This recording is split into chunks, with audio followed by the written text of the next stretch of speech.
سیدنا موسیٰ علیہ السلام اللہ کے امر اور اس کی اجازت اور اذن سے حضرت خضر علیہ السلام کی ملاقات اور ان کی تلاش میں نکلے۔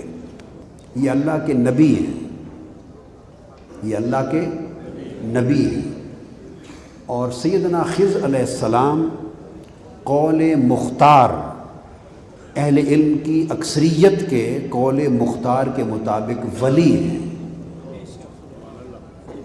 اب ایک بات توجہ طلب ہے، ولی اگر کوئی عمل کرے تو یاد رکھ لیں وہ باعث خیر و برکت وہ عمل ثابت ہوتا ہے، مگر وہ شریعت میں حجت نہیں بنتا۔ شریعت میں حجت نبی کا عمل بنتا ہے، کیونکہ نبی کا عمل سنت نبوی ہوتی ہے اور وہ شریعت میں حجت ہوتا ہے۔ حضرت خضر علیہ السلام ایک ولی ہیں اور موسیٰ علیہ السلام جلیل القدر رسول اور نبی ہیں۔ ایک نبی ولی کی تلاش میں نکلا ہے۔ اس سے معلوم ہوا کہ ولی کی تلاش میں جانا انبیاء کی سنت ہے۔ موسیٰ علیہ السلام نکلے ہیں، اپنے خلیفہ حضرت یوشع بن نون کو ساتھ لے لیا ہے۔ ایک مچھلی کاٹ کر بھون کر پکا کر راستے کے کھانے کے لیے تیار کر کے رکھ لیے اور چل پڑے۔ راستے میں ایک مقام آیا مجمع البحرین، جہاں دو دریا آپس میں ملتے ہیں۔ تھوڑی دیر وہاں آرام فرمایا، اس کے بعد اٹھے، آگے چل دیے۔ آگے چلے تو آپ کو طلب ہوئی کھانے کی۔ اس طلب کے پیش نظر آپ نے حکم فرمایا حضرت یوشع بن نون کو کہ یوشع، وہ ہمارا کھانا جو مچھلی پکی ہوئی تھی وہ لاؤ تاکہ کھا لیں۔ اس وقت حضرت یوشع عرض کرتے ہیں، یہ سب بات قرآن مجید کا متن ہے، آیات قرآنی ہے، تفسیر نہیں ہے، یہ ٹیکسٹ ہے، قرآن کا متن ہے، نص ہے۔ عرض کرتے ہیں، یا حضرت اللہ نے مجھے بھلا دیا تھا، جس جگہ ہم رکے تھے جہاں دو دریا آپس میں ملے، اب جو دریا دو جو آپس میں ملے، دریا تو زمین پر تھے، مگر عارفانہ اور صوفیانہ تفسیر کے مطابق جہاں اللہ کا ولی ملا، یہ وہ مقام تھا جہاں دو دریا آپس میں ملے۔ یہ اشارہ اس امر کی طرف تھا کہ ولی وہ ہوتا ہے جہاں دریائے شریعت اور دریائے طریقت دونوں ملے۔ عرض کیا کہ وہاں جب رکے تو مچھلی تو زندہ ہو کر، کٹی ہوئی بھنی ہوئی مچھلی زندہ ہو کر برتن سے نکل کے بھاگ گئی تھی اور سرنگ بنا کر پانی میں چلی گئی تھی۔ مجھے بتانا یاد نہیں رہا، آپ کو بتانا یاد نہیں رہا۔ آپ نے جب یہ بات سنی کہ وہ مقام تھا جہاں مردہ، کٹی ہوئی بھنی ہوئی پکی ہوئی مچھلی زندہ ہو کے بھاگ گئی۔ اب تفسیر اس مقام پر جو میں کر رہا ہوں، جب آپ نے یہ سنا تو سیدنا موسیٰ علیہ السلام نے اپنا فتویٰ دیا۔ یہ قول پیغمبر ہے۔ آپ نے فرمایا، یوشع، جہاں کٹی ہوئی بھنی ہوئی پکی ہوئی مچھلی مردہ تھی نا، پکی ہوئی جو زندہ ہو کے بھاگ گئی تھی، آپ نے فرمایا، ذالک ما کنا نبغی فارتدا علی آثارہما قصصا۔ فرمایا جہاں مردہ مچھلی زندہ ہو گئی تھی، بس یہی وہ جگہ ہے ہم جس کی تلاش میں نکلے تھے، یہی وہ جگہ ہے ہم جس کی تلاش میں نکلے تھے۔ تو قرآن مجید نے اس بات کو ثابت کر دیا کہ علامت ولایت یہ ہے، جہاں موت کو حیات مل جائے وہاں ولایت کا قدم ہوتا۔ صرف وہاں جو رکے تھے تو اس پانی کے، جس پانی سے خضر علیہ السلام وضو کرتے ہیں، جس پانی کو مس کرتے ہیں، اس پانی کے چھینٹے اس مچھلی پہ پڑے تھے۔ جس ہوا اور فضا میں خضر علیہ السلام سانس لیتے ہیں، وہ ہوا اس مچھلی کو لگی تھی۔ جس پانی کو مس کرتے ہیں، اس پانی کے چھینٹے پڑے تھے، وہ فضا اور ہوا مچھلی کو لگی، تو صرف اس پانی اور ہوا کے مس ہونے سے مردہ کو زندگی مل گئی۔ تو قرآن کی نص سے معلوم ہوا کہ یہ ولی کی کرامات سے ہے کہ مردوں کو زندہ کرتا ہے۔ آقا علیہ السلام نے فرمایا یہاں کہ خضر علیہ السلام نے حضرت موسیٰ علیہ السلام سے کہا، وہ علم لدنی لینے آئے تھے، انہوں نے کہا، اب یہ حدیث شریف، انہوں نے کہا انی اعلم من اللہ علم علمنی لا ينبغی لک ان تعلمہ وانک تعلم علما من اللہ ولا ينبغی لی ان اعلمہ۔ کہا ہے موسیٰ علیہ السلام کچھ علم وہ ہے جو اللہ نے مجھے عطا کیا ہے، ضروری نہیں کہ وہ علم آپ بھی لے لیں، اور کچھ علم وہ ہے جو اللہ نے آپ کو عطا کیا ہے اور ضروری نہیں کہ وہ علم میں بھی لے لوں۔ اس حدیث پاک میں آقا علیہ السلام نے اس امر کی تصریح کر دی کہ نبی کو جو علم بالوحی نصیب ہوتا ہے اس کے علاوہ بھی علم لدنی کی تفسیر فرمائی ہے۔ اس علم بالوحی سے جو بذریعہ جبرائیل اللہ کی طرف سے بشکل وحی علم اترتا ہے، اس کے علاوہ بھی ایک مصدر علم ہے جو بلا واسطہ جبرائیل عطا ہوتا ہے، جو اللہ پاک بلا واسطہ اپنے خزانہ خاص سے عطا کرتا ہے۔ جو اللہ علم بذریعہ جبرائیل عطا کرے پیغمبر کو وہ علم وحی ہے، اور جو بغیر فرشتے کے واسطے کے براہ راست عطا کرے، جس کا ظاہر اور باطن میں بھی کوئی ذریعہ نہ ہو، وہ علم لدنی ہے۔ اس سے علم لدنی اس علم کے علاوہ اس کا اپنا وجود ثابت ہوا کہ اولیاء اللہ کو علم لدنی ہوتا ہے، اور وہ پھر انبیاء کے لیے بھی ہوتا ہے اور اولیاء کے لیے بھی ہوتا ہے، مگر علم بالوحی کے علاوہ علم لدنی مستقل ایک باب ہے، وہ خواہ نبی ہو یا نبی نہ ہو، محض ولی ہو، علم لدنی نبی اور ولی ہر ایک کے لیے عام ہے۔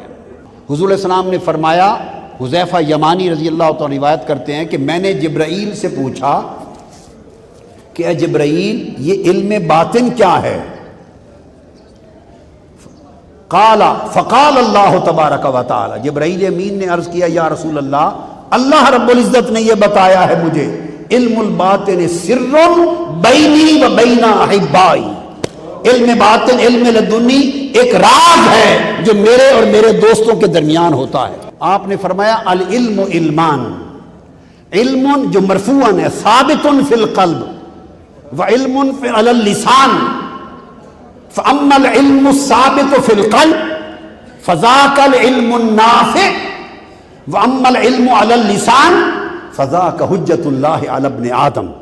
آقا علیہ السلام نے فرمایا علم دو قسموں کا ہوتا ہے، ایک علم وہ ہے جو زبان سے جاری ہوتا ہے، آقا نے فرمایا جو علم زبان سے ادا ہوتا ہے، علم شریعت احکام ظاہر کا علم، وہ بنی نسل آدم پر حجت ہے، اس سے فرائض واجبات اور سنتیں ثابت ہوتی ہیں، اور وہ علم جو دل سے اجرا ہوتا ہے، وہ علم جو اس کو ساتھ لیے ہوتا ہے، وہ علم در حقیقت علم نافع ہے۔ اگر باطن کا نفع کسی کو نصیب ہوتا ہے تو علم بالقلب سے نصیب ہوتا ہے۔ حضرت عبداللہ ابن مسعود رضی اللہ تعالیٰ عنہ نے روایت کیا، انہوں نے فرمایا عبداللہ ابن مسعود نے کہ انزل القرآن علی سبعۃ احرف ولکل حرف منہا ظہر و بطن وان علی ابن ابی طالب عنده من الظاہر والباطن۔ فرمایا کہ قرآن مجید کو اللہ نے 7 حروف اور قراءات پہ نازل فرمایا، ہر حرف کا ایک ظاہر ہے، قرآن کے ہر حرف کا ایک ظاہر ہے اور ایک باطن ہے، کسی کو ظاہر ملا کسی کو باطن ملا، مگر سیدنا علی ابن ابی طالب مولا علی اور مرتضیٰ جن کو حضور نے باب علم مدینہ علم بنایا، ان کی جھولی میں حضور نے سارا ظاہر بھی ڈال دیا اور سارا باطن بھی ڈال دیا، اور ان سے باب ولایت کو فتح کیا، کھولا، اور تمام طرق و سلاسل وہاں سے جاری کیے۔ تو یہ جو علم لدنی ہے اور علم باطن جس کے حامل اور وارث اولیاء ہوتے ہیں، سب اماموں کے امام جن کے در سے ہر ایک کو علم کی امامت ملی، اور جن کے علم کے فیض سے مذاہب نکلے وہ امام اعظم سیدنا ابو حنیفہ، وہ حضور داتا گنج بخش کے بھی امام، پوری امت کے امام۔ اس علم تصوف اور علم باطن کی بات کر رہا ہوں۔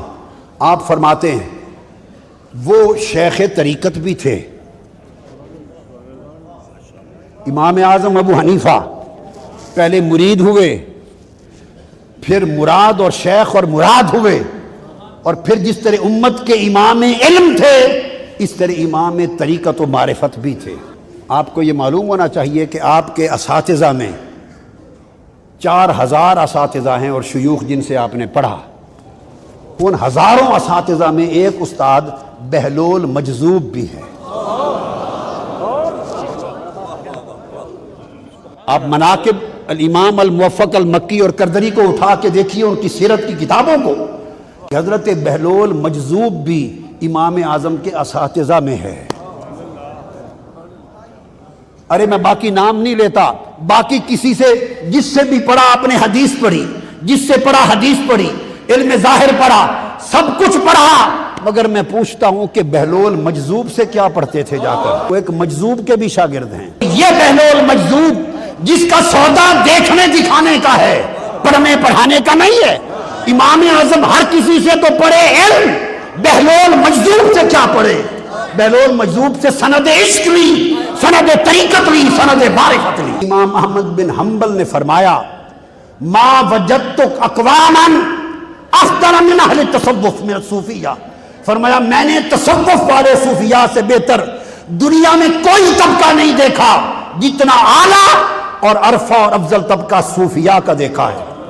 امام احمد بن حنبل سے مجلس میں کسی نے کہا کہ حضرت ہم یستمعون و یرقصون، حضرت آپ نے اہل تصوف کو کہا کہ افضل الاقوام ہیں، یہ سماع کرتے ہیں اور رقص کرتے ہیں۔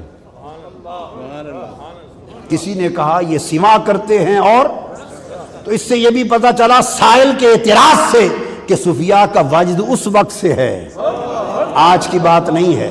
اعتراض کیا کہ یستمعون و یرقصون، سماع کرتے ہیں اور رقص کرتے ہیں، تو پھر کیسے افضل ہوئے؟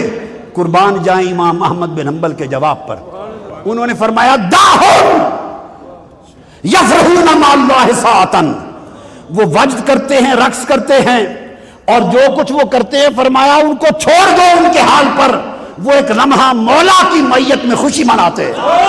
ہائے ہائے، فرمایا وہ ایک لمحہ اپنے یار محبوب حقیقی کی معیت جب ملتی ہے، جب وہ سنتے ہیں تو سماع اپنی تاثیر کے ساتھ ان کے قلب اور باطن میں اترتا ہے، اس وقت وہ واردات میں ہوتے ہیں، اس وقت وہ مشاہدات میں ہوتے ہیں، ان کا جسم سائق میں ہوتا ہے، ان کی رہائش میں ہوتی ہے، یہ مسافتیں طے کر کے انوار و تجلیات الہیہ اور قربت الہیہ کے سمندروں میں غوطہ زن ہوتے ہیں، حجابات اٹھتے چلے جاتے ہیں، اس لمحے وہ حالت جذب میں ہوتے ہیں جب تجلی نگاہ کے سامنے ہوتی ہے اور محبوب کی قربت کا احساس ہوتا ہے، تو اس وقت اپنے قابو سے نکل کر وجد کرتے ہیں، رقص کرتے ہیں۔ فرمایا اس لمحہ انہیں یار کے ساتھ خوشی کر لینے دو۔ تو ذکر میں بھی وجد ہے،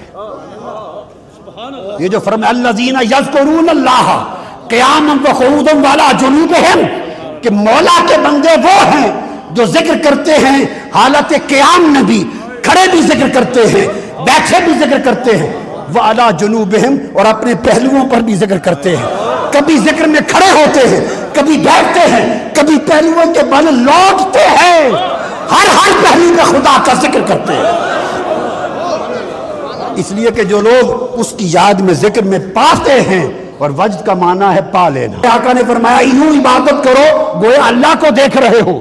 اب کامل لوگ یہ ترجمہ کرتے ہیں کہ باری تعالیٰ کی بارگاہ میں التجا، آقا کیسے دیکھ سکے اللہ کو؟ اس کا جواب مولا آقا نے دیا ہے اِلَّمْ تَكُنْ، اگر رب کو دیکھنا ہے تو طریقہ یہ ہے کہ خود رہو گے تو وہ دکھائی نہ دے گا۔ کاملوں کے ترجمے میں جب کان نہ تامہ لیتے ہیں تو اس کا معنی ہے فَإِلَّمْ تَكُنْ، اگر تم خود نہ رہو ترا ہو، پھر اللہ کو دیکھ لو گے۔ تو اس کا ہونا اسے مولا کے ہونے کی بارگاہ تک پہنچنے نہیں دیتا۔ فَإِن لَمْ تَكُن، جب اپنے نفس اور ذات کی نفی کرتے اور خودی کا فنا کرتے تو وادی بقا میں داخل ہو کے حجابات اٹھتے ہیں. تو جب وہ خود نہیں رہتا، یہ بندہ صوفی اور اولیاء بندے کی اپنی خودی کی نفی کروا کے واصل باللہ کرتے ہیں. آقا علیہ السلام نے فرمایا ان تعمل للہ کأنک تراہ، وہاں فرمایا کہ عبادت یوں کر گویا اسے دیکھ رہا ہے. انس بن مالک رضی اللہ تعالیٰ عنہ کی سند سے روایت میں فرمایا آقا نے اپنا ہر عمل یوں کر، اپنا ہر عمل یوں کر، صرف عبادت نہیں، ہر عمل یوں کر گویا تو اسے دیکھ رہا ہے. تیسری سند حضرت ابو ذر غفاری رضی اللہ تعالیٰ عنہ، ان سے مروی حدیث ایک اور سند کے ساتھ، انہوں نے فرمایا اوصانی خلیلی صلی اللہ علیہ وآلہ وسلم ان اخشى اللہ کانی اراہ، عرض فرمایا کہ مجھے میرے دوست میرے محبوب مصطفیٰ صلی اللہ علیہ وسلم نے یہ حکم دیا کہ ابو ذر تو اللہ کی خشیت اتنی پیدا کر کہ تیری کیفیت یہ ہو کہ تو اس کو دیکھ رہا ہے. حضور نے فرمایا کن کأنک تراہ، بندے تو سراپا ایسا ہو جا کہ گویا تو اس کو دیکھ رہا ہے. یہ صوفیاء اولیاء ان کا سراپا ظاہر و باطن کا کل ایسا ہو جاتا ہے، ان کا ظاہر ان کا باطن ان کا اٹھنا بیٹھنا کلام ہر لمحہ یہ سارے کے سارے ایسے ہو جاتے ہیں یوں لگتے ہیں کہ اپنے مولا کو تک رہے ہیں.